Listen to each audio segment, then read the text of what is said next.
Assalamualaikum warahmatullahi wabarakatuh. Selanjutnya saya akan membahas video ketiga yang membahas mengenai online customer review dan hubungannya dengan putusan pembelian.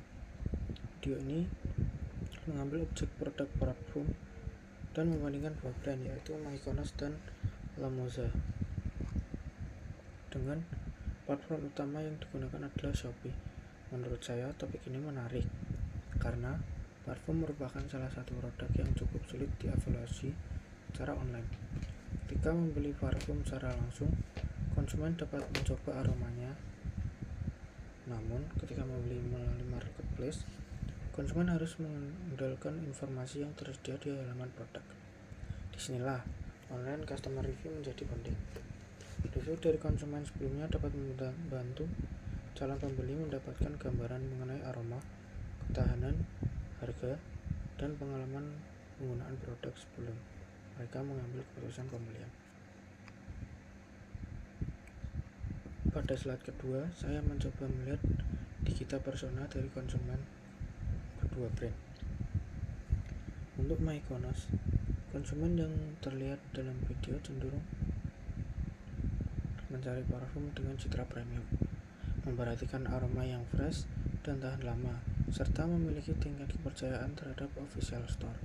Sementara itu, Lamoza lebih mengarah pada konsumen yang mempertimbangkan harga dan value for money. Artinya, konsumen tidak hanya melihat apakah parfum bagus atau tidak, mereka juga mempertimbangkan apakah manfaat yang diperoleh sesuai dengan harga yang harus dibayarkan. Namun, menurut saya, ada satu kekurangan dalam segmentasi ini.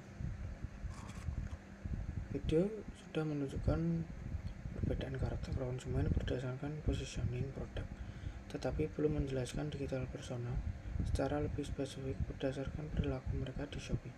Misalnya, apakah konsumen lebih sering membaca review bintang 5, review bintang rendah, review yang memiliki foto, atau review dari verified buyer.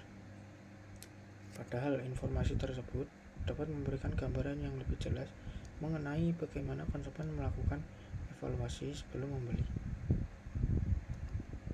Selanjutnya, saya memetakan customer journey konsumen ketika membeli parfum melalui Shopee. Tahapan pertama adalah awareness, yaitu ketika konsumen menemukan produk di marketplace, kemudian masuk ke tahap consideration. Di sini, konsumen mulai melihat informasi produk, rating, jumlah review, dan komentar dari pembeli sebelumnya. Setelah itu masuk ke tahap evaluation. Konsumen mulai mencari bukti yang lebih konkret, misal foto produk, video unboxing, pengalaman mengenai aroma, dan informasi mengenai ketahanan parfum. Kemudian muncul tahap trust. Ketika konsumen menemukan review yang dianggap kredibel dan relevan, tingkat keraguan mereka dapat berkurang. Barulah konsumen mengambil keputusan untuk membeli. Menurut saya, pain point utama dalam kasus ini adalah keterbatasan informasi sensorik. Konsumen tidak dapat mengetahui aroma parfum secara langsung, hanya melalui layar smartphone. Karena itu, review berfungsi sebagai semacam pengganti pengalaman langsung. Semakin relevan dan kredibel review yang ditemukan, semakin mudah konsumen membentuk ekspektasi terhadap produk. Pada slide keempat, kita masuk ke bagian social proof. Menurut saya, hal yang menarik dari video ini adalah bahwa review tidak hanya berbentuk tulisan. Ada beberapa bentuk social proof yang dapat ditemukan di marketplace. Yang pertama adalah rating, yang memberikan sinyal cepat mengenai penilaian konsumen. Kemudian ada text review yang memberikan informasi lebih detail mengenai aroma dan ketahanan. Selanjutnya ada foto review yang memberikan bukti visual mengenai produk. Dan yang terakhir adalah video review, misalnya melalui unboxing atau pengalaman penggunaan. Dari beberapa bentuk tersebut, menurut saya kualitas informasi menjadi sangat penting. Contohnya, rating bintang 5 memang memberikan sinyal positif, tetapi review yang menjelaskan seperti apa aromanya, berapa lama ketahannya, dan cocok digunakan dalam situasi apa akan jauh lebih membantu calon konsumen. Kemudian ada juga aspek verified buyer. Ketika konsumen mengetahui bahwa review berasal dari pembeli yang benar-benar melakukan transaksi, kredibilitas review tersebut menjadi lebih kuat. Kredibilitas review meningkat. Jadi sederhananya begini, kredibilitas review meningkat, perceived risk menurun, dan purchase confidence meningkat. Pengambilan keputusan inilah mengapa social proof dapat memainkan peran penting dalam proses pengambilan keputusan konsumen digital. Selanjutnya, saya melakukan critical review terhadap video ketiga. Menurut saya, video ini memiliki beberapa kekuatan. Yang pertama, konteks yang digunakan cukup relevan karena langsung mengambil data dari marketplace Shopee. Kedua, video menjelaskan beberapa jenis review secara konkret. Ketiga, hubungan antara review, kepercayaan, dan keputusan pembelian dapat terlihat dengan cukup jelas. Selain itu, video juga mencoba membandingkan dua brand dengan karakteristik dan positioning yang berbeda. Namun, menurut saya masih terdapat beberapa keterbatasan. Yang pertama, data review belum dianalisis secara kuantitatif, secara mendalam.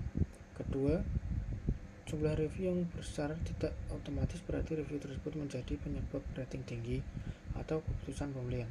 Jadi, kita harus hati-hati membedakan antara korelasi dan kausalitas. Ketiga, digital persona masih cukup umum dan belum menggambarkan karakter konsumen secara detail. Yang keempat, customer journey juga masih berfokus pada keputusan pembelian dan belum terlalu banyak membahas apa yang terjadi setelah konsumen membeli produk. Karena itu, menurut saya analisis video ini sudah relevan, tetapi masih bisa dikembangkan dengan menganalisis kualitas review dan perilaku konsumen secara lebih mendalam. Slide ke-6. Terakhir, saya masuk ke bagian consumer insight dan rekomendasi strategi. Insight utama yang saya dapat adalah bahwa brand tidak seharusnya hanya mengejar jumlah review, tetapi juga perlu memperhatikan kualitas review. Karena konsumen sebenarnya membutuhkan informasi yang dapat membantu mereka membayangkan pengalaman penggunaan produk. Dari insight tersebut,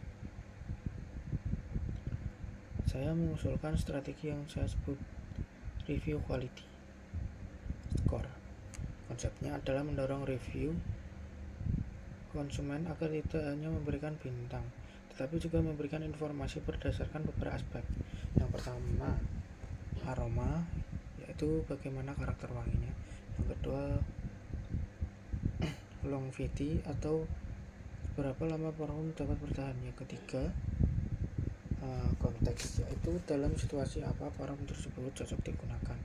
Dan yang keempat adalah value, yaitu apakah manfaat yang dirasakan sebanding dengan harga produk. Dengan cara ini, calon konsumen tidak hanya melihat beberapa bagian bintang yang diberikan, tetapi mereka juga dapat memahami bagaimana pengalaman orang lain ketika menggunakan produk ini. Menurut saya, strategi ini dapat membuat informasi review menjadi lebih kaya dan lebih mudah digunakan untuk membandingkan produk. Pada akhirnya, informasi yang lebih relevan dapat meningkatkan kepercayaan, menurunkan perceived risk, dan meningkatkan keyakinan konsumen sebelum melakukan pembelian. Jadi kesimpulannya saya adalah dalam pembelian produk experience goods seperti parfum, kualitas informasi dalam online customer review menjadi lebih penting daripada sekedar jumlah review. Brand yang mampu mengubah review menjadi informasi pengalaman yang jelas dan kredibel akan lebih mudah membantu konsumen dalam mengambil keputusan pembelian. Demikian analisis saya untuk video ketiga. Terima kasih. Wassalamualaikum warahmatullahi wabarakatuh.